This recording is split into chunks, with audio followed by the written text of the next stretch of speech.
buenas tardes a todos. Gracias a una empresa docente, a la Facultad de Educación de la Universidad de los Andes por esta gentil invitación. La verdad que siempre es un gusto poder platicar con otros colegas y poder también platicar de esos temas que son interesantes en el contexto. También agradecer a Pedro Gómez por las palabras, gracias a Jonathan y a Cristian Camilo por toda la gestión. Y como comentaba Pedro, trataremos de hacer esto bastante ameno, bastante ligero y así tratar de aprovechar bien el tiempo antes de ese importante partido de fútbol que viene en una hora. Así que prometo aprovechar bien el tiempo y que estemos todos listos para antes que comience el fútbol. Bien, pues he titulado esta presentación Enseñando estadística y matemáticas aplicadas, experiencias, en el caso particular, con estudiantes de economía y negocios. No soy de formación, como comentaba Jonathan, docente, soy de formación economista, todo mi formación gira en torno a ello.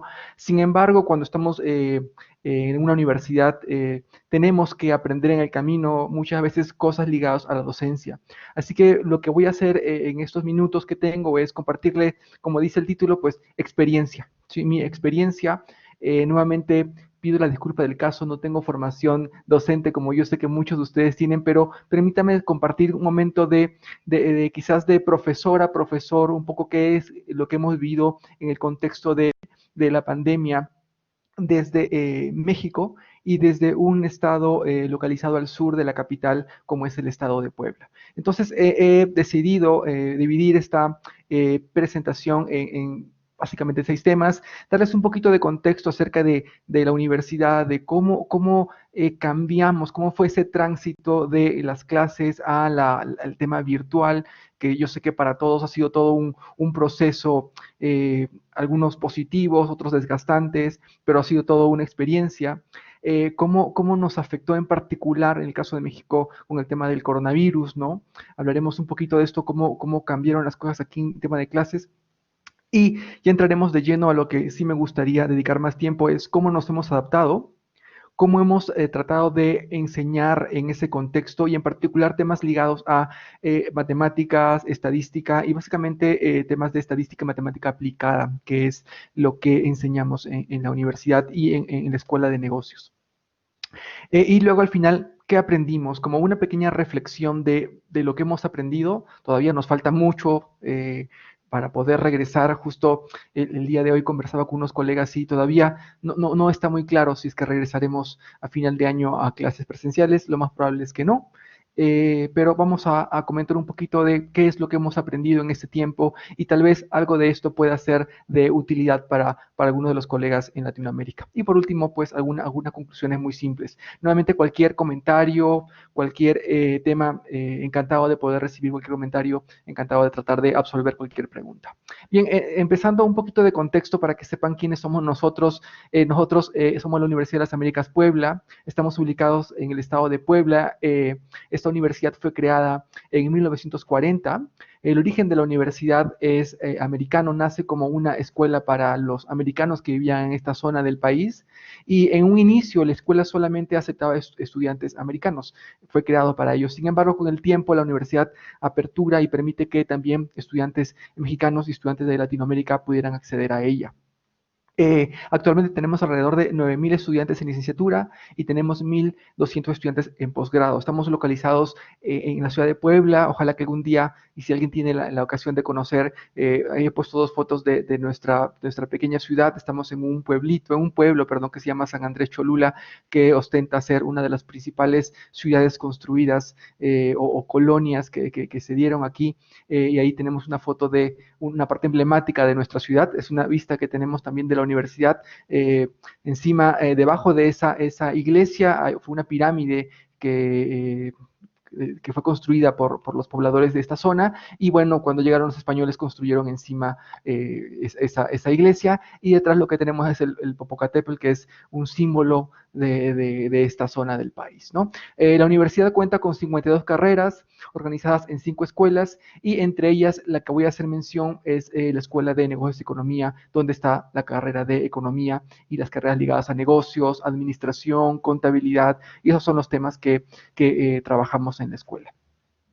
Bien, ¿qué es lo que pasó en este tiempo? Entonces, solamente para terminar este contexto, una de las cosas que fomentamos mucho en la universidad y en la Escuela de Negocios y Economía es que los jóvenes, los estudiantes de licenciatura, tengan una participación activa en su formación. Y una forma de hacer eso es con algo que se conoce como el punto de quiebre, o el Congreso de Estudiantes de las licenciaturas de banca, banca, inversiones y economía. Ellos, esta es la tercera ya edición de este congreso, fue la tercera edición, que es organizado por los estudiantes y para estudiantes. Ellos se encargan de invitar a economistas, gente de negocio que ellos consideran de interés, y los invitan a dar unas ponencias. Los maestros, lo que hacemos, en nuestro caso, es enseñarles un poco, darles algunas orientaciones de la logística, ayudarles a crear un poco el tema de los temas a tratar, cómo organizarlo, pero en general dejamos que sean ellos mismos los que sean partícipes de su formación mediante la invitación de ponentes que ellos consideran que pueden ser relevantes. Entonces, es una semana, en la semana de marzo, en que ellos invitan a gente. Por ejemplo, hay una imagen de una ponente de un programa de televisión que se llama Shark Tank, y ellos quisieron invitarle, entonces le hicieron una invitación, y ella vino para darles una plática, o gente de Visa. Es decir, ellos son muy activos en este tema, y como maestros nos gusta mucho apoyar que ellos sean proactivos en su formación. Sin embargo, en esta edición fue muy interesante, porque marzo es pues el momento en que dan los primeros momentos de aparición del COVID, del coronavirus en esta parte del continente, en especial en la zona de Norteamérica y México, y nos agarró de improviso. Hay que ser bastante claros en esto. No estábamos muy preparados para ello. Sabíamos que lo poco que conocíamos, que había que tener cuidado, quizás cubrirse el rostro para el toser, lavarse las manos y mantener un poco de distancia. Y la última reunión presencial que tuvimos en la universidad fue esta, y es la última foto que tenemos de estar todos juntos, es esa foto que está abajo, el último día de congreso, y como si pueden observar bien, están dejando un asiento, uno a cada lado, para tratar de mantener esa distancia. Pasado ese evento, esta fotografía, la universidad cierra.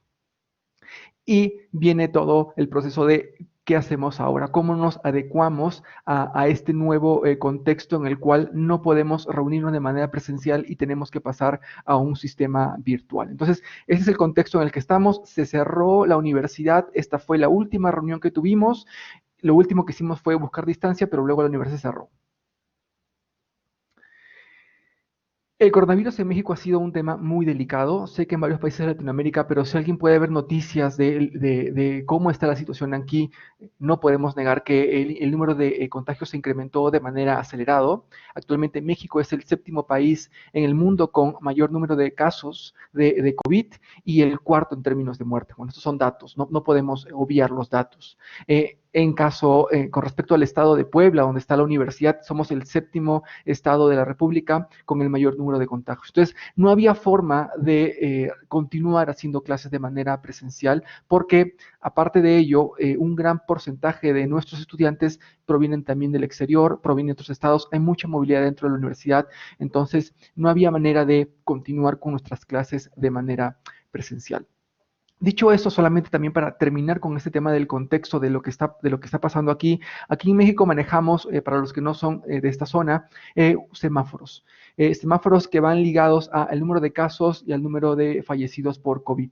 Y esto va desde rojo, en el cual pues se tuvo que cerrar todo, pasando por un color naranja, amarillo y verde, ¿no? Entonces, cuando estaba en naranja el color, empezaron a aperturarse algún tipo de actividad económica. Amarillo, ya algunos centros comerciales se aperturan, y uno espera que al llegar al color verde ya podamos volver a lo que se ha llamado la nueva normalidad. ¿no? Actualmente estamos en el tránsito entre el color amarillo y naranja. Sin embargo, y esto es muy importante mencionar, es que por la regulación que hay en México en el tema educativo, aun cuando, por ejemplo, el Estado de Puebla regrese al color verde y ya podamos volver a clases presenciales, es la decisión final del gobernador, que vendría a ser como el presidente del Estado o como el alcalde del municipio, qué sé yo, que son estados, sería el gobernador del Estado, el considerar si es que se regresan a clases o no. Entonces, no sabemos todavía cuándo esto va a pasar, cuándo vamos a regresar y si es que, aunque estemos en verde, el gobernador del Estado de Puebla considere que debemos regresar. Adicional a ello, por reglamentación de Secretaría de Educación, se tienen que hacer pruebas a los estudiantes de su condición física y un proceso de test para ver si los estudiantes se encuentran en condiciones de poder regresar, dado su salud, ¿no? También otro tema importante aquí es que si por alguna razón en este proceso de apertura se vuelve a encontrar algún caso en alguna escuela, esa escuela se cierra. O sea, nuevamente regresarían todos a actividades virtuales. Entonces, ese es el contexto en que estamos. Y aquí ya empiezo un poco a aterrizar de qué es lo que está haciendo la universidad y qué es lo que hemos aprendido también como profesores en este tiempo y compartir un poco de la experiencia de la universidad.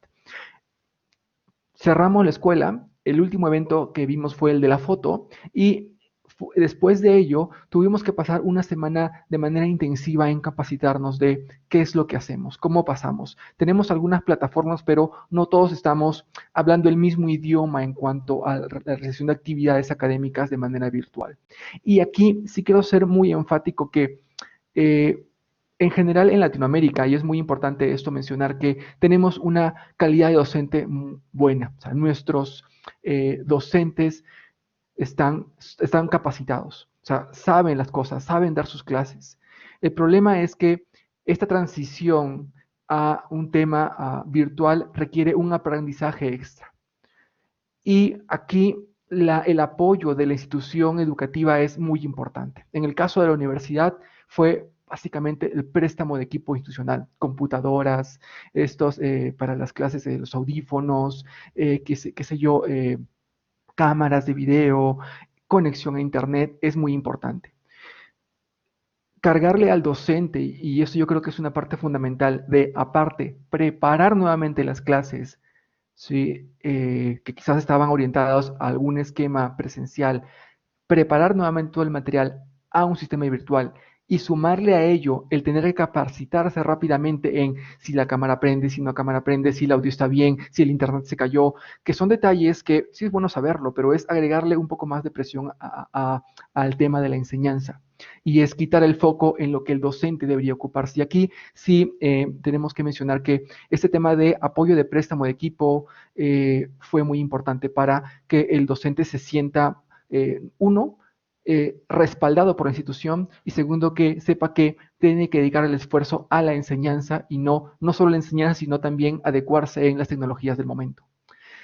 Tuvimos una capacitación acelerada en herramientas de educación a distancia, una semana de y cómo funciona no sé, desde prender una computadora que se cayó el internet, que es el IP, ¿no? Cosas así simples, o una VPN, yo no sabía que era una VPN y aprendí para poder conectarme a algunas cosas de la universidad, o cómo saber cuántos megabits necesita tener mi computadora, cosas por el estilo que hemos aprendido todos en el camino, pero son detalles tan simples que nos ahorran mucho a la hora de dar las clases. Nos quitan una preocupación más y nos permiten enfocarnos en lo que realmente es importante. Y otra cosa, el tema del home office.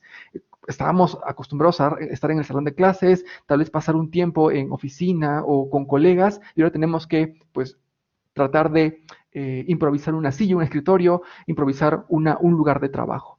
Y esto también es muy importante considero el apoyo de las instituciones educativas para facilitar el trabajo del docente. O sea, hasta este punto no he hablado de cómo son las clases, sino yo creo que un punto, una pieza principal recae en el apoyo de la institución para dar herramientas necesarias para que el profesor pueda realizar sus clases de la mejor manera.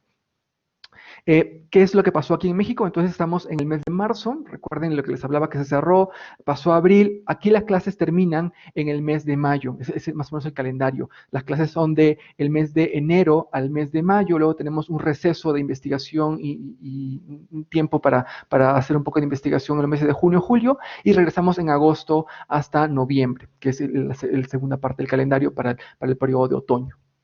Entonces, básicamente estábamos a la mitad y teníamos que cerrar el semestre, teníamos que ver cómo cerrar el semestre. En el caso de, aquí pongo solamente para hacer un símil, en el caso, por ejemplo, de educación básica, tuvieron que pasar a lo que llamaron aprende en casa, igual, perdón, como en el caso de educación media superior, llamaron jóvenes en casa, que es básicamente, perdón, convenios con escuela, televisoras para poder transmitir algo de educación en las plataformas de televisión pública. ¿Sí? Luego viene el receso donde ya los profesores empezaron a capacitar un poco más para poder empezar a enseñar. Pero sin embargo, mientras las escuelas de educación superior, universidades, terminaron online, en el caso de educación básica y superior, terminaron ese periodo de mayo-junio con clases en la televisión. O sea, hablo de la educación pública, básicamente, ¿no? La educación pública.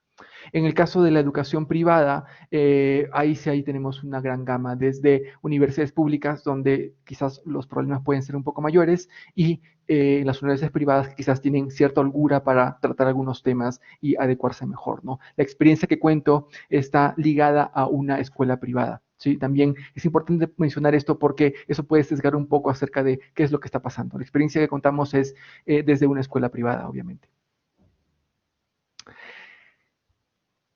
Pasó esa semana entonces de capacitación rápida y una cosa principal que hemos aprendido, y es importante mencionar esto que pareciera que, oye, ¿dónde está la parte de las matemáticas? Y yo creo que antes de ver qué implementamos en la parte de matemática, yo creo que una de las cosas fundamentales es no perder el contacto con los estudiantes. Tratar por algún medio, sea Blackboard, Google Meet, por Telmex, por Facebook Live, por Teams, Zoom, lo que sea, no perder el contacto. Yo creo que eso es eso fue un punto muy importante para mantener ese engagement con los estudiantes y saber que estamos hablando el mismo idioma y que esta situación es similar para todos, nos afecta a todos. Y aquí tuvimos que bajar un poco de ser no solamente el docente el que imparte una clase, y esto más porque a nivel superior generalmente uno es el docente, doy la clase y adiós, ya no hablo más con él hasta la siguiente clase, a ser más un profesor, pero un profesor y tutor. ¿No? Si bien teníamos y manejamos en la universidad un esquema de tutorías, tendríamos que o tenemos que acercarnos un poco más al estudiante en el sentido de saber, ¿estás bien? ¿Cómo van las clases? ¿Cómo va ese cambio? Tratar de ser un poco más cercanos y cálidos en el trato con el estudiante para saber en qué contexto se encuentra, porque al final del día esto va a afectar en el rendimiento académico de los estudiantes. Entonces, no perder el contacto por el medio que fuera es muy importante o fue muy importante en un inicio. Tal vez con un Facebook o tal vez con un WhatsApp, lo que sea, pero no perder ese contacto. Pronto nos dimos cuenta que estas generaciones ya el Facebook ya es algo que ya muy pocos usan. Yo soy de la generación de Facebook o parte de la generación de Facebook y ya los jóvenes, muchos decían, ¿qué es eso? ¿Qué es Facebook? Ya Facebook para ellos ya es algo muy anticuado. También hay que ver cuál es el lenguaje en redes que hablan los estudiantes para saber cómo llegar y no perder el contacto. El siguiente tema es paciencia y buen humor. Las cosas pueden fallar y tenemos que tratar de estar lo más tranquilos posibles para que cuando transmitamos una clase o una materia sepamos que se puede cortar el internet, el estudiante puede ser que no reciba toda la información, puede ser que el internet en la casa del estudiante esté fallando, o sea, muchas cosas pueden fallar en este momento. Hasta aquí, puede ser que estoy hablando yo y puede ser que esté saliendo cortado y muchas cosas pueden fallar alrededor. Puede haber ruido, puede haber una mamá que esté hablando, alguien está cocinando, pasa alguien. O sea, hay muchos factores alrededor que están interfiriendo y tenemos que, considero, estar lo suficientemente tranquilos como para no permitir que estas cosas interfieran en nuestra forma de dar la clase. Y aquí nuevamente, una de las grandes herramientas es tener un área de soporte técnico. Vuelvo al mismo tema.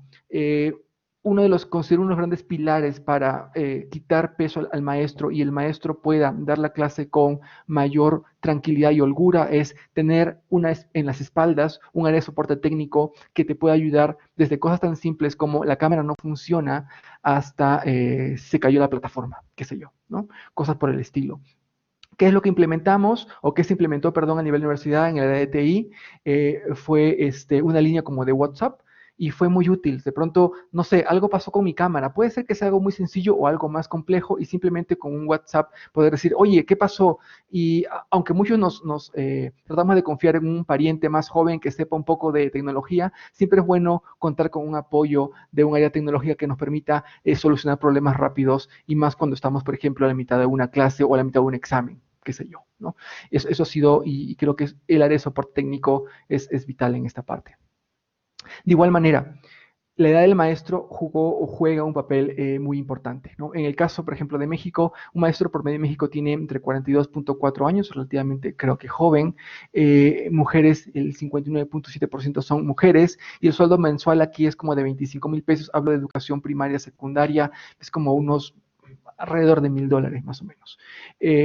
Maestros, respecto a plazas, 10.3% tienen una o dos plazas y bueno, son algunos datos, pero en general lo que nos dimos cuenta en este tiempo es que tenemos que aprovechar las ventajas y las oportunidades de las transiciones generacionales en la docencia. Nos dimos cuenta que, y yo creo que a muchos les ha pasado, que muchos teníamos el esquema y muchos maestros tenían el esquema de clases con el pizarrón o la pizarra, ¿no? Y tenían sus notas en la clase a mano y pues escribían todo en el pizarrón y ahora en este sistema virtual eso ya no es posible. Y hacer esa transición lleva a realizar nuevo material, a adecuarse para algunos casos y formar grupos de acuerdo a algún tema en particular, considero que fue un tema muy importante. Entonces, en cada clase o cada materia, formar alguna persona que pueda ser responsable o que pueda conocer un poco más del tema y que pueda guiar al grupo, ¿no? Y aquí es importante también el hecho de permitir el aprendizaje de ambas partes, tanto del docente que tiene todo el background de los años, como del joven que tal vez tiene ideas nuevas, pero conoce un poco más de tecnología y puede aportar algo. Esta transición generacional ha sido muy importante para tratar de no hacer sentir al maestro que quizás tiene más tiempo y no está tan ligado a la tecnología, no es tan tecnológico, que fue dejado de lado y por lo tanto tiene que ver cómo se las arregla en este nuevo mundo. Esta interacción generacional por temas, por tópicos, también ha permitido que se aprendan nuevas técnicas de enseñanza en la comunicación por grupos más pequeños. Y aquí es una pregunta que para nosotros es muy importante y que de la calidad. Muchas escuelas, universidades están siempre detrás de continuar en los rankings, ¿no? ¿Y qué hacemos con el ranking? No queremos bajar en el ranking o estamos peleando por subir en el ranking. Y en todo este proceso de adecuación, ¿qué pasó con la calidad de enseñanza? Es un tema también que nos preocupa mucho. ¿Cómo hacemos, cómo nos aseguramos de que la enseñanza que están recibiendo los estudiantes es de calidad? Y este es un tema que da para mucho hablar de cómo aseguramos la calidad en este contexto y tratemos de hablar luego de algunas pequeñas cosas de cómo hemos tratado de asegurar en cierta medida la calidad en la enseñanza a nuestros estudiantes. Entremos ya de lleno a qué es lo que estamos haciendo en las clases. Lo primero es, una vez que mantuvimos el contacto, en las clases que son, por ejemplo, ligadas a clases de economía, empresa y economía, las clases de econometría, que llevan mucho tema matemático, empezamos tratando siempre de darles confianza y motivación. Aquí va a haber mucho de coaching en este tiempo. Hemos creído que el tema de estar coacheando, la palabra que usamos, animando al estudiante ha sido muy importante. O sea, nos toca mucho tiempo ser más motivacional que otra cosa. Suena muy curioso, pero sí hay que motivar mucho en el sentido de saber que está bien que no todo esté bien. O sea, en este tiempo está bien, las cosas no necesariamente van a ser perfectas. Y eso quita mucha presión al maestro, quita mucha presión al estudiante. Ok, dad lo mejor de ti. Vamos, sigue para adelante, tratando de animarlos. Y en ese proceso de animarlos, nos hemos dado cuenta que una de las cosas que puede ayudar mucho es esto de alinear incentivos. Esto es un tema ligado a una literatura en economía que refiere a que las personas actúan más cuando encuentran algo que es de su interés. Entonces, en nuestro caso, por ejemplo, sabemos que nuestros estudiantes están ligados al tema de negocios y aunque muchos de ellos algunos tienen empresa, los papás tienen empresas, algunos quieren hacer un negocio pero no tienen ni idea de qué, pero tratar de decirles, animarles a que tú vas a ser un empresario, tú vas a hacer esto, tú vas a hacer algo, dándoles un futuro y una idea de visión, les ayuda mucho a encontrarle un sentido a las clases. Dado que muchas veces no sabemos si me están viendo, me están siguiendo o simplemente están aquí para pasar el rato y marcar la asistencia, el hecho de crearles un incentivo de que lo que están haciendo les va a servir hoy y les va a servir para el futuro, ayuda mucho. De igual manera, muchos estudiantes en este tiempo sienten la presión de si deben continuar en clases o deben ayudar a la familia en el negocio. Es una presión real. Y más en escuelas donde quizás los pagos de pensiones y matrículas pueden ser muy costosas, es una carga adicional para el estudiante saber que, oye, yo podría estar en este momento en el trabajo de mi papá, podría estar haciendo cualquier cosa. El saber que con el simple hecho de plantear una idea de negocio, de que están aprendiendo algo que puede ayudar a la familia, les ayuda mucho. Entonces, por ejemplo, dejamos una tarea como, ok, en el negocio de la familia, cuéntanos, ¿cómo harías tú para que el negocio se una o aproveche el Tratado de Libre Comercio con Estados Unidos y Canadá? Y ellos hablan y ellos permiten contar cómo es la empresa, ahí como pongo unos ejemplos, y qué es lo que está haciendo el negocio, y cómo podríamos hacer para que la empresa mejore. Es una forma de decir también ellos a la casa, estoy aportando en algo. No solamente estoy sentado y aquí en 5, 4 años voy a tener un cartón que diga que soy licenciado y conozco un tema, sino que ahora también puedo aportar con algo que estoy aprendiendo. Entonces, tratar de ligar las cosas es muy importante. ¿Cómo hacemos esto en temas más específicos como los de la matemática? Es tratar también de mostrarles a dónde queremos llegar. Entonces, por ejemplo, tenemos clases de estadística aplicada y ponemos un ejemplo ahí, ¿no? Es esa presentación que dice, ejemplo 1, dice, sea el siguiente modelo de demanda de dinero y hay una ecuación ahí media extraña. Y lo que le decimos a ellos, por ejemplo, es, ok, esto es un modelo de demanda de dinero. Esto se aplica, por ejemplo, en los bancos centrales, ¿no? Se aplica en tales lugares. La gente que trabaja en tales lugares utiliza estos modelos. Tal vez el modelo aquí es demasiado sencillo, pero tratar de hacer ese link, esa relación entre lo que están aprendiendo ahorita en matemáticas y lo que puede servirles en el futuro, le hace sentir que hay un sentido a las cosas. Luego de eso, de tratar de hacer esa relación entre ellos, lo que también estamos buscando es asegurar que ellos entiendan lo que están haciendo. ¿Cómo tratamos de asegurar que ellos entiendan lo que estamos haciendo? Primero, tratando de ver cómo se comunican ellos. Y nos hemos dado cuenta que estas generaciones, y bueno, yo me he dado cuenta tal vez ya todos lo saben, que esta generación es muy visual, pero también que son muy buenos haciendo presentaciones, les gusta hacer infografías, les gusta hacer dibujos, entonces pongamos estos términos matemáticos en su idioma, en cosas visuales. Entonces, ¿qué es lo que hacemos? Por ejemplo, hacemos un ejercicio, desarrollamos ese ejercicio, esa ecuación que está ahí, por ejemplo. Ahorita voy a comentarles qué plataformas ocupamos para poder desarrollar ejercicios y hacemos un ejercicio como el ejercicio base y le dejamos un ejercicio similar donde hay un pequeño cambio que no sea algo imposible, que sea algo muy complejo, sino un cambio que sea factible para ellos y vaya acorde con lo que están aprendiendo. Entonces, ok, la tarea es resolverlo, pero ahora le hacemos un pequeño ajuste al modelo. Ustedes van a resolver la misma ecuación o el mismo modelo econométrico haciéndole este nuevo ajuste. Y no solamente quiero que entreguen el documento, sino que preparen una presentación o preparen una infografía, algo visual, y en esa presentación me pongan lo que están haciendo, o sea, que me expliquen los pasos que hicieron al resolver.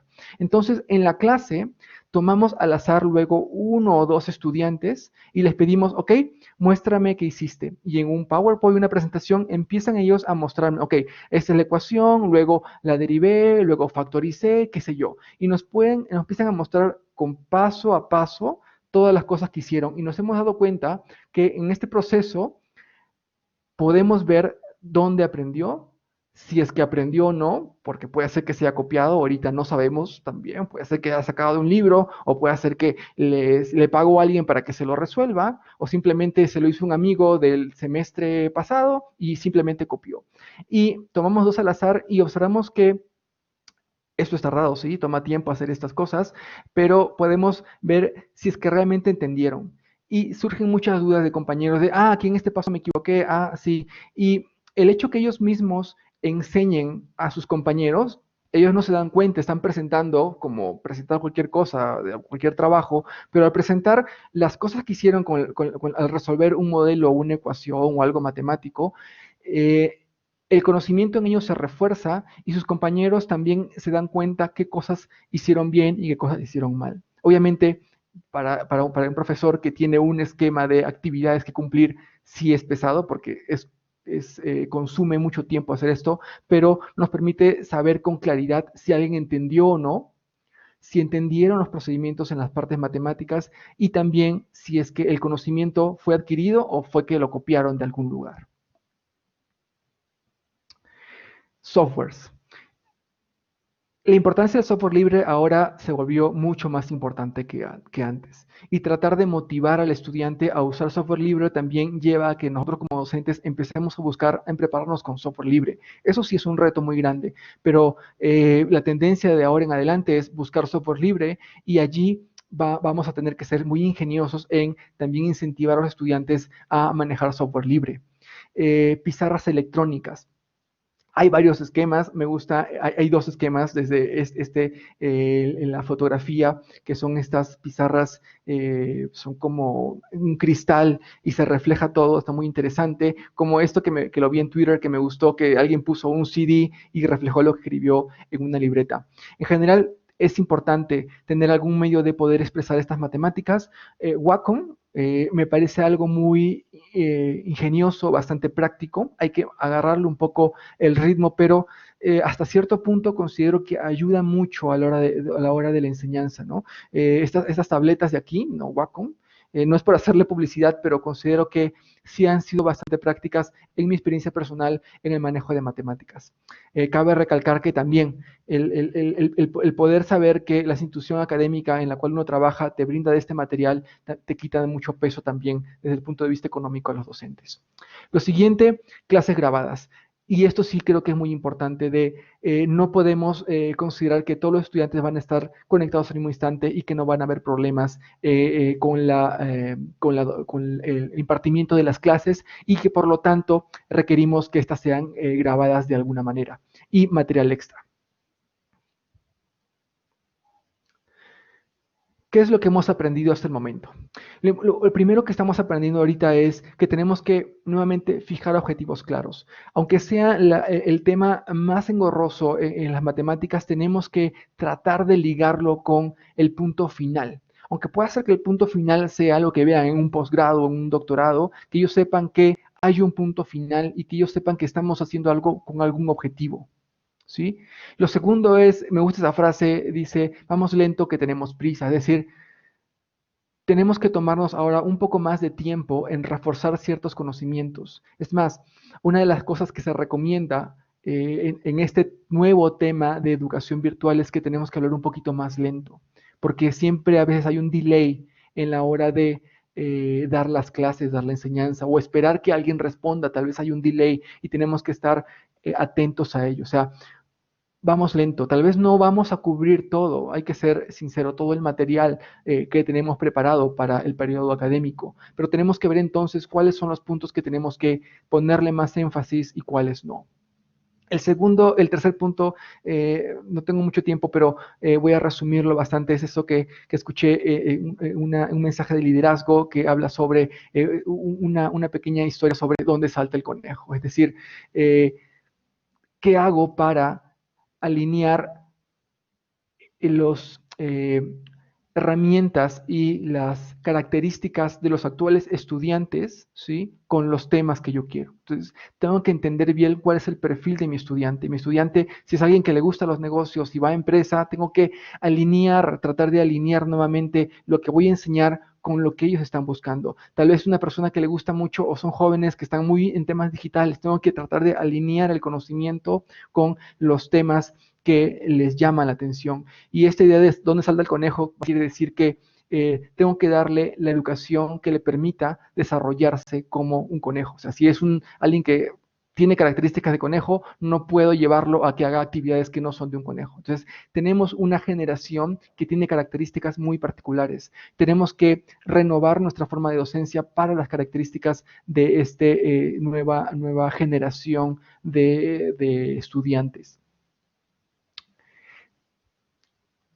Como parte de este proceso también de motivar a los estudiantes es exhibir oportunidades. Es decir, muchas veces, por ejemplo, y esto más a nivel superior, los estudiantes siempre están pensando, ¿y esto para qué me sirve? ¿Y yo qué voy a hacer después? Y el exhibir oportunidades como, por ejemplo, de pronto, en el caso particular mío, por ejemplo, me llega ofertas de trabajo, ¿no? Y veo, piden un estudiante que sepa tales temas y esto es lo que gana. Entonces yo a veces les muestro a ellos en algunas clases y les muestro, miren, me acaba de llegar una propuesta de trabajo, dice, ¿no? Que sepa tales temas de matemáticas. Hay unas propuestas que son muy particulares, que sepa tal software, que conozca estas herramientas y se los muestro, mire, y este es el salario, ¿cuánto están ganando? Entonces cuando ellos observan que efectivamente en el mercado laboral las cosas que están aprendiendo sirven y son pagadas, hay un incentivo extra para seguir aprendiendo, seguir estudiando. Entonces, exhibir oportunidades ayuda mucho para motivar al estudiante que por sí mismo encuentre motivación. Lo siguiente es autoaprendizaje con reconocimiento. Es decir, tenemos que tratar de motivar en este tiempo en el cual no vemos al estudiante físicamente que él sea partícipe de su formación.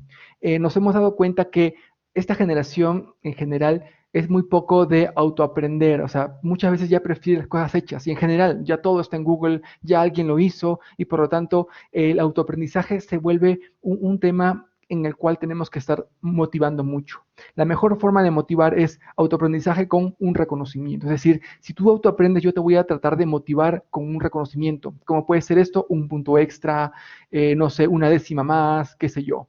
Por ejemplo, una de las cosas que estamos aplicando es plataformas donde hay algún tipo de certificado. Por ejemplo, DataCamp, y no es por hacerle publicidad a ellos, DataCamp es una plataforma para aprendizaje de software. Puedes aprender R, Python, Power BI, Excel, qué sé yo. Manejo de base de datos, que es un tema que actualmente es muy demandado, ¿no?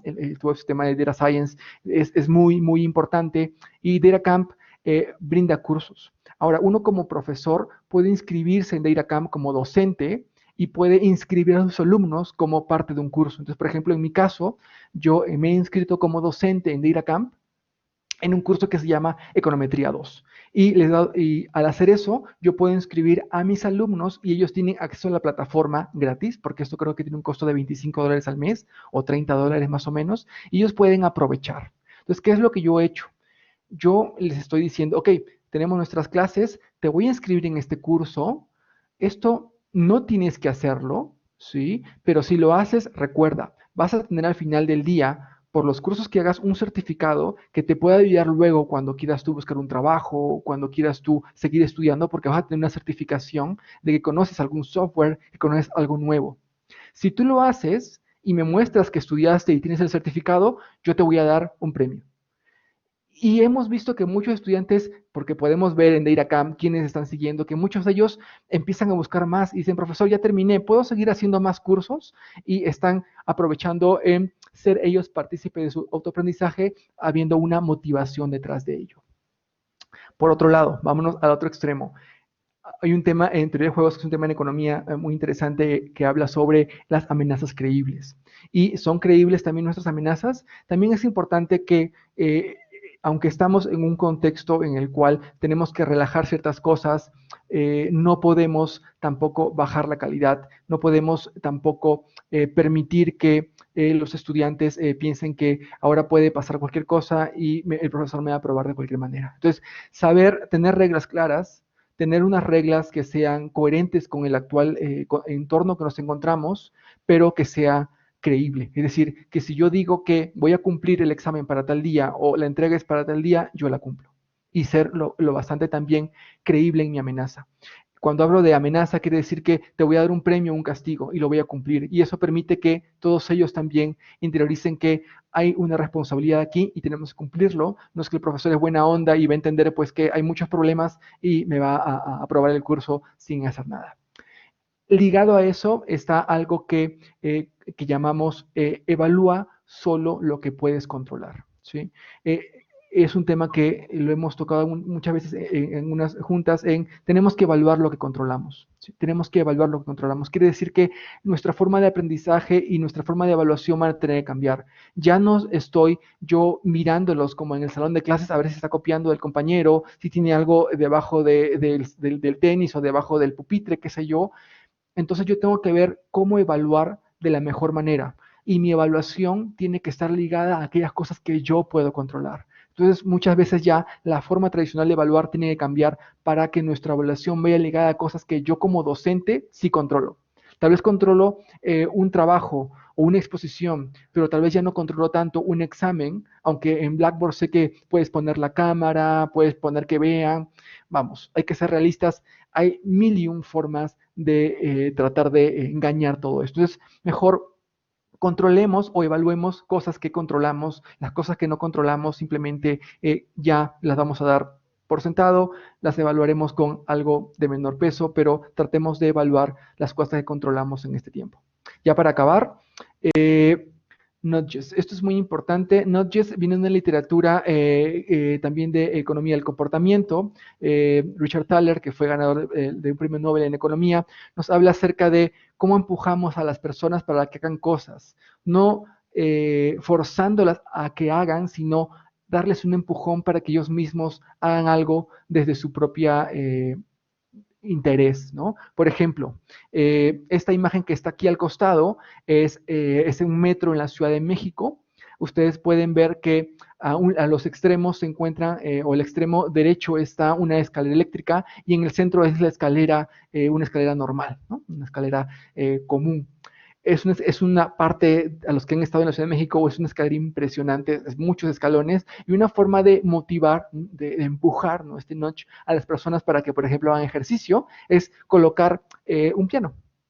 ¿Sí? Se hizo un piano allí en las gradas para que cuando ellos pisaran, pues sonaba algo, ¿no? Había una pequeña melodía que aparecía. Entonces, es un notch, no estoy yo forzando a que tomes el camino difícil que es los escalones, pero te estoy motivando porque hay una música, hay algo que te puede animar. Entonces tenemos que encontrar en nuestro grupo de clase cuáles son esos notches, cuáles son esas cosas que al empujar al grupo, no te fuerzo, pero te estoy empujando a que, mira, ve por aquí. Al hacer esto, vas a encontrar algo que te va a servir, como por ejemplo estos cursos extra. O sea, te voy a dar un curso extra, te doy una oportunidad que te puedas seguir capacitando, vas a tener tú una certificación que te puede ir en el futuro, tal vez, para buscar algún trabajo, y te voy a dar un punto extra, pero es decisión tuya, yo no te obligo. Si tú quieres, tómalo o no. Ya para acabar, me quedan dos temas nada más, rápidamente. Calidad. ¿Qué hemos hecho? ¿Qué estamos haciendo con la calidad? El tema que ahora estamos en una plataforma ya virtual, Blackboard, Team, que son las que más ocupamos, nos permite hasta cierto punto saber y controlar si todos los estudiantes están llevando un número particular de temas que deben conocer. Dado que ahora todos los docentes tienen que estar en alguna de estas plataformas en la universidad, podemos saber si estamos yendo a la par, obviamente manteniendo esta idea de la libertad de cátedra, pero podemos saber si es que los docentes están cumpliendo con los puntos específicos que deben tener cada estudiante como parte de su formación. Entonces, hasta ahora nos falta todavía ver las evaluaciones a futuro. Eso va a ser muy interesante ver cuánto ha afectado la calidad este hecho de pasar de un sistema presencial a virtual, pero lo que estamos viendo ahorita es tratar de ver si todos los cursos están llevando la misma cantidad de temas, ¿no? En cada uno de ellos. Y por último, y es un tema que sí nos queda pendiente, es ¿y qué pasa con los estudiantes de discapacidad? Y aquí la discusión queda muy abierta porque en todo este proceso de redireccionamiento de la educación de temas presenciales a virtuales, y hay que ser muy sinceros, nos hemos olvidado mucho de ¿y qué pasa con los estudiantes con discapacidad? ¿No? En el caso particular tengo un estudiante y ha sido todo otro rollo, ¿no? Como decimos aquí, hay que ver cómo también hacer accesible para ellos esta nuevas plataformas, porque el hecho que estemos en una plataforma virtual no necesariamente quiere decir que ellos puedan acceder a todo lo de la plataforma. Me comentaba esto estudiante, por ejemplo, que en el caso de Blackboard, Blackboard tiene una parte de evaluaciones, que las evaluaciones, en cierta parte de Blackboard, de las evaluaciones, los software que les leen las cosas a las personas con discapacidad visual o ceguera, no lo lee. Yo no sabía, yo pensé que funcionaba igual para todos, pero ese contacto personal con ellos va a ser muy importante. Lo otro es hablar un poco más lento y describir todo aquello que estamos haciendo, ser más descriptivo. Muchas veces cuando hablamos en una clase y todos son, las personas pueden ver, saltamos muchos temas porque la gente lo está viendo. Hemos aprendido en este pequeño tiempo de tratar en este nuevo sistema con personas con discapacidad que tenemos que ser mucho más explícitos en cada detalle que está en una gráfica, en un texto, en una fórmula, en cada uno de esos detalles y obviamente eso es todavía un aprendizaje que queda pendiente. Bien, yo creo que no sé cómo esté de tiempo, pero de mi parte quiero darle las gracias nuevamente y bueno, era contarles un poquito de nuestra experiencia. Muchas gracias. Agradecemos enormemente al profesor. En este momento iniciamos la sesión de preguntas, cuya duración será máximo 20 minutos.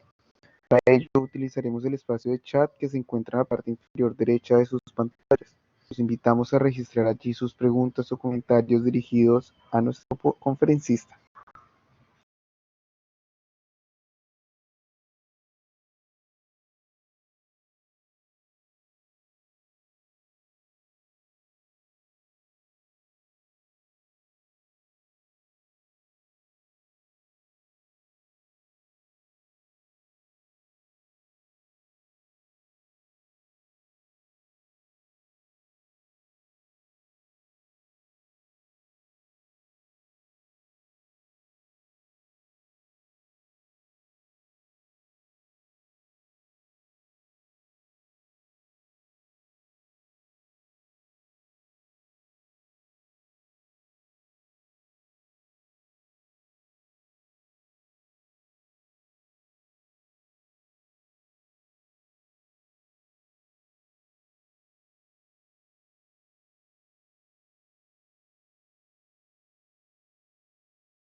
Ok, acá hay una pregunta, no sé si... Profesor Roy, ¿tiene el Sí, dígame. micrófono apagado?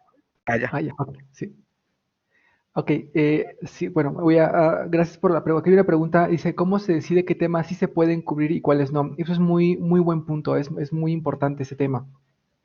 Eh, tratamos de tener reuniones, los departamentos, una vez a la semana y hemos empezado a hacer, perdón, una revisión de tema por tema o materia por materia y empezar a discutir en clase o en estas sesiones de 2 horas a la semana, materia por materia, toda la malla curricular que llevan los estudiantes para ver cuáles son los puntos importantes y cómo se ligan entre ellos. Entonces, el primer punto para decidir qué temas cubrir y cuáles no es ver cuáles están relacionados con temas que vienen a futuro y por lo tanto es importante que algún tema sea indispensable en su formación y porque es algún prerequisito para algún conocimiento futuro.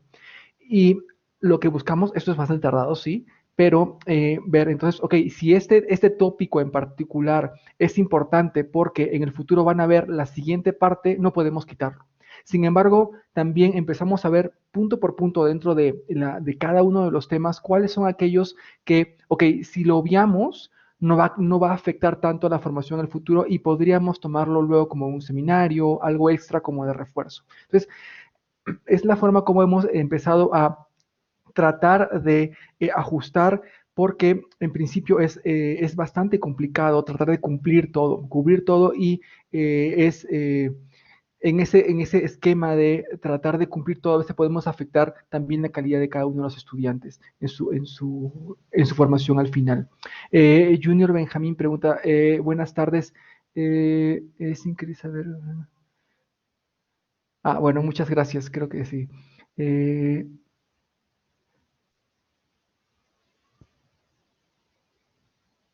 sí, el tema de discapacitados es un tema muy importante. Yo creo que muy poco, todavía tenemos un tema muy pendiente en Latinoamérica con el tema de personas con discapacidad y allí sí, sí yo creo que es un punto que ojalá que desde todos los ámbitos también se le dé una atención, que en este proceso de adecuación hacia lo presencial o virtual nos hemos descuidado mucho, ¿sí?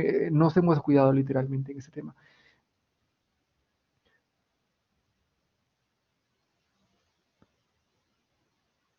Sí, quedó muy debiendo algunas partes de estadística, ok.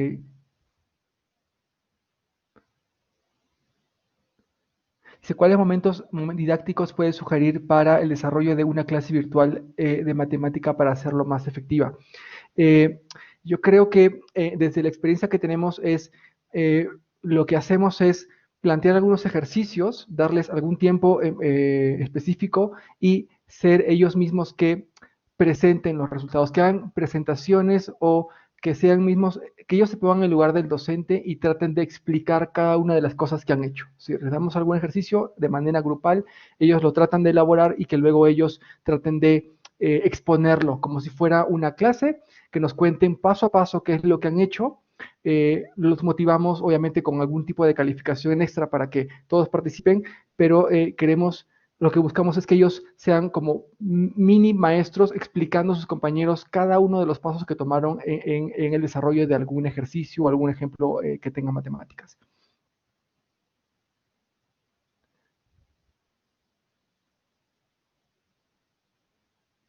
Dice, es la primera vez que escucho a un economista en este espacio, me salgo un poco de la educación, pero enseñando a mis alumnos sobre la influencia del COVID en la vida. ¿Usted me puede dar alguna idea sobre cómo COVID está influyendo en la economía aquí en México?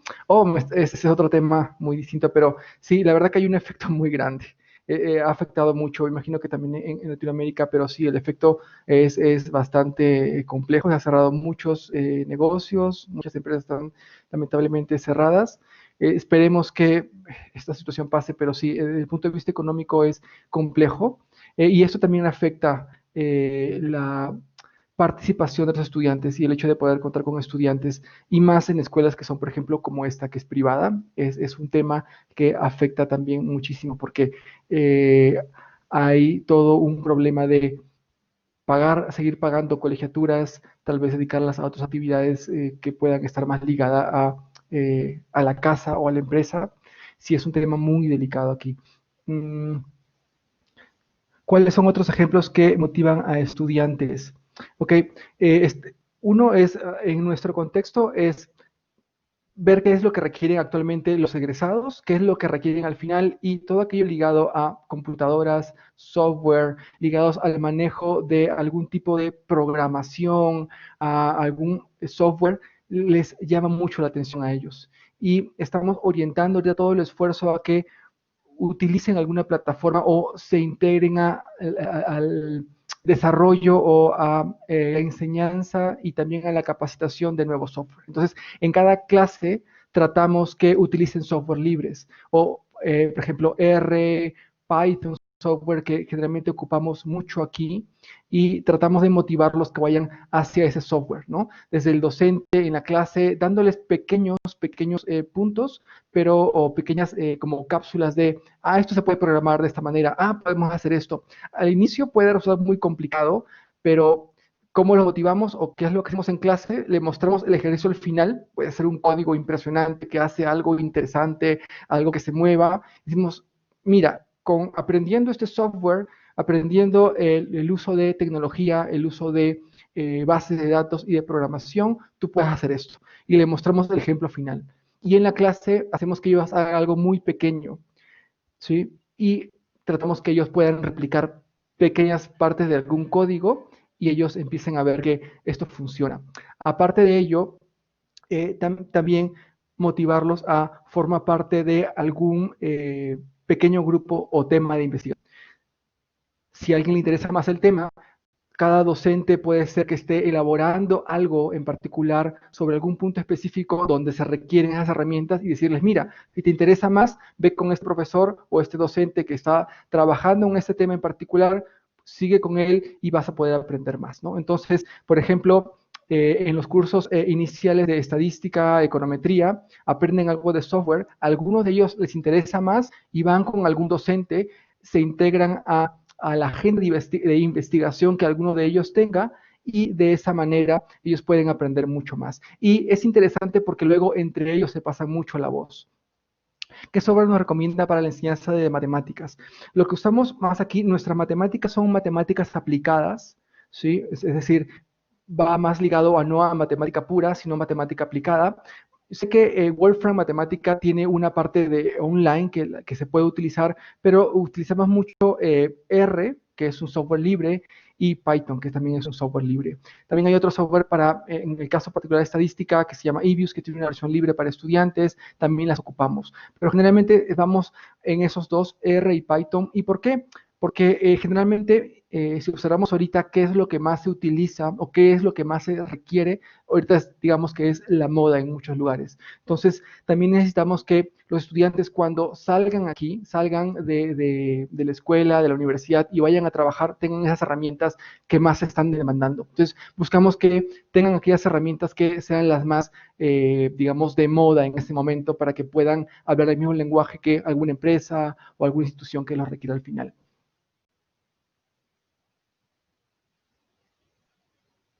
Dice, ¿qué estrategia metodológica recomienda para educación económica y financiera? Usar mucha información del día a día. O sea, una de las cosas que utilizamos en la metodología es, partimos de un ejemplo del día a día. Entonces, tenemos los diarios, hay diarios de especialización en economía y tomamos una noticia. Y sobre esa noticia empezamos a desmenuzar cada detalle y empezamos a analizar el fenómeno que se esté dando. Por ejemplo, ahorita, no sé, cayó la demanda de coches, ¿no? O sea, o de autos, ¿no? Por el fenómeno. Y tenemos la noticia, la leemos y luego en clase empezamos a desmenuzarlo. Ok, oferta, demanda, ¿dónde está la implicación? Y luego les damos otro mismo ejercicio, otra misma lectura y que ellos mismos las vuelvan a interpretar. ¿Qué es lo que necesitamos o qué es lo que requerimos? Que ellos hablen mucho, que ellos expresen, que ellos muestren si están entendiendo con una presentación, que nos comenten cómo han entendido el texto y cómo están analizando y aplicando conceptos. Entonces, ellos tener claro los conceptos iniciales y luego tener los conceptos, ver cómo lo aplicamos en alguna realidad. Y para eso estar muy atento de noticias, noticias que salgan en el periódico y acercarle, mira, esta es la noticia, ¿cómo lo puedes aplicar? Y darles un ejemplo hecho por el docente y luego ellos vuelven a replicarla con otra noticia. Entonces, le damos siempre una idea o como una plantilla y ellos tienen que hacer lo mismo con otra. Una de las cosas que en esta parte de economía, no sé si en enseñanza de matemática, yo no creo que sea así, pero en esta parte que sí es importante es que necesitamos que ellos planteen argumentos. O sea, y es un tema que luchamos mucho. O sea, que ellos planteen sus argumentos. Puede ser que el argumento no sea correcto o sea incorrecto, pero que planteen todos sus argumentos, que muestren el porqué de esto, por qué pensaron de esta manera, por qué consideran que esa es la mejor manera para plantear un problema y mostrar una solución, que ellos planteen todos los argumentos que puedan. Muchas veces caemos o no, el argumento está mal y se acabó. No, sigue, denos todo lo que tú puedas comentarnos acerca de este problema económico y planteanos todos los argumentos que tú consideras necesarios para darle alguna respuesta. Puede ser que estén equivocados, pero necesitamos que ellos hablen. Y es un problema que tenemos muchas veces, que los estudiantes no hablan, se quedan muy callados. Tenemos que dejar que ellos hablen todo lo que pueda y luego corregirlos al final.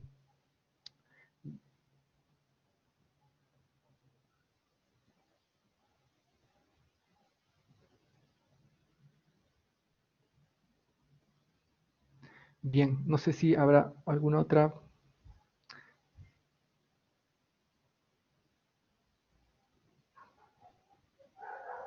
Yo creo que con esto podríamos terminar la sesión de comentarios y preguntas. De nuevo agradecemos a todos los colegas que nos acompañaron en esta conferencia. Especialmente agradecemos al doctor Roy Núñez por sus valiosos aportes. Se les recuerda que el enlace al video de la conferencia y a las transparencias se publicará en la página web de una empresa docente. A continuación, doy paso al profesor Pedro Gómez, director de VD, que nos compartirá alguna información sobre las actividades que lidera este centro de investigación y formación en educación matemática. Muchas gracias, Jonathan, por haber gestionado esta conferencia. Muchas gracias, Roy, por la charla que nos has dado. Creo que ha sido muy informativa y que a pesar de que tu tema no son las matemáticas, a pesar de que aquí usualmente estamos trabajando en el nivel no universitario y además a pesar de que trabajas en una institución privada y muchos de nuestros colegas trabajan en instituciones oficiales, lo que hemos visto es que puede que los problemas didácticos sean un poco diferentes, pero los problemas pedagógicos y del contexto son los mismos. Y por consiguiente, la experiencia que nos estás presentando creo que ha sido muy provechosa para todos nosotros. Te agradecemos mucho, Roy, por haber preparado esta charla y de haber sacado el tiempo para compartir con nosotros. A continuación, y muy rápidamente, porque no quiero tomarles tiempos, queridos colegas colombianos y latinoamericanos, dada los compromisos deportivos que tenemos, quiero darles solamente dos informaciones. La próxima semana tendremos una pausa, es decir, la próxima semana no tendremos eventos del proyecto, pero sí los invito para dentro de 2 semanas a la conferencia del profesor Juan Carlos Dávila titulada Geometría para Matemáticos desde casa. Eso es dentro de 15 días, el viernes 23 de octubre, 5:30 de la tarde, hora de Colombia. Y como siempre, queridos colegas, los invito a que presenten sus experiencias, que nos cuenten cómo han vivido estos meses de confinamiento y que nos compartan lo que han obtenido y sus conocimientos de tal manera que todos podamos aprender unos de otros. De nuevo, muchas gracias, Roy. Gracias a Paola Castro, que ha estado gestionando la transmisión por Facebook Live, y quiero desearles a todos un feliz fin de semana y desearles muy especialmente mucha suerte a nuestros colegas venezolanos en los próximos 90 minutos. Muchas gracias a todos y que descansen. Muchas gracias, profe Pedro. Muchas gracias, profesor Roy, por acompañarnos. Hasta luego.